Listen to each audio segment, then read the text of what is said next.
leen di nuyu yéen ñi jërul majorité assemblée nationale jox ko président Bassirou Diomaye Diakhar Faye dénk ko réew mi mu am sañ-sañu wax ni lu ñëpp bokk ci ne na ci jël wàllam te mu nekk ci itam te di ko dund tamit dëgg. gis nañ benn DC jeune DC bu ñuy woowee Jean Michel Sène mu def acte boo xam ne lu sedd xol la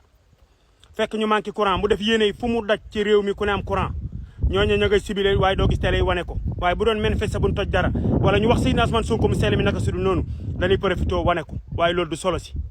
nin ànde woon bokk ba jox leen majorité assemblée nationale te jox leen réew mi ne la ni ànd ak ñoom porte combat bi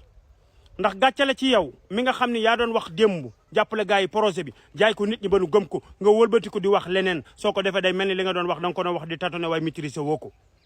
te ki ngeen am te mu yor réew mi te jiite ko ànd ak Seydina Ousmane Sonko mu sell mi mu doon chef de gouvernement lii seen yéene ci réew mi wallahi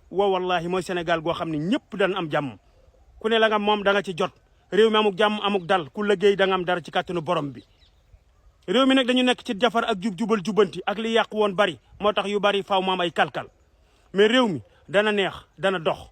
sans misel mention spéciale fi nga ko teg fi la ku ci ne li la nommé fexeel ba ñaan tax ñu nommé la ci poste bi nga féete respecté ko da ngay jige sénégalais yi xam li naqari nga di ko saafara soo demee ba tële ci nga dem ci premier ministre waxtaan ak président ñu jàppale sénégalais yi te ñi ngi ci te mooy seen yéene waaye borom barrière ot bi ci cité kër góor gi lu ko dal ci réew mi ku ko xas ci réew mi bëgg réew mi rek a tax nga xas ko te du dara fekk Sénégal gu nekkoon ci guute nekk ci naax saay ñu jël alalu sénégalais yi di ko salfaañe ku ci ne la nga war a jot mënoo koo jot mu taxaw ni lii war naa mën a dak te lu ñëpp bokk ku ci ne mën na ci am cëram te ci la nekk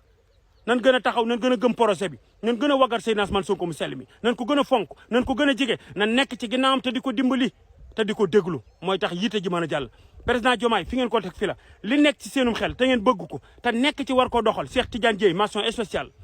ku lim doo juum da nga dul matal waaye ministre yi ku ci ne fa nga ne ak DG yi na dëgër combat bi yéen a koy porté ndax yéen a nekk ci kanam ñooy nekk seen ginnaaw incha allahu rabbi na dox Sénégal bëgg ñëpp kontaan ci kàttanu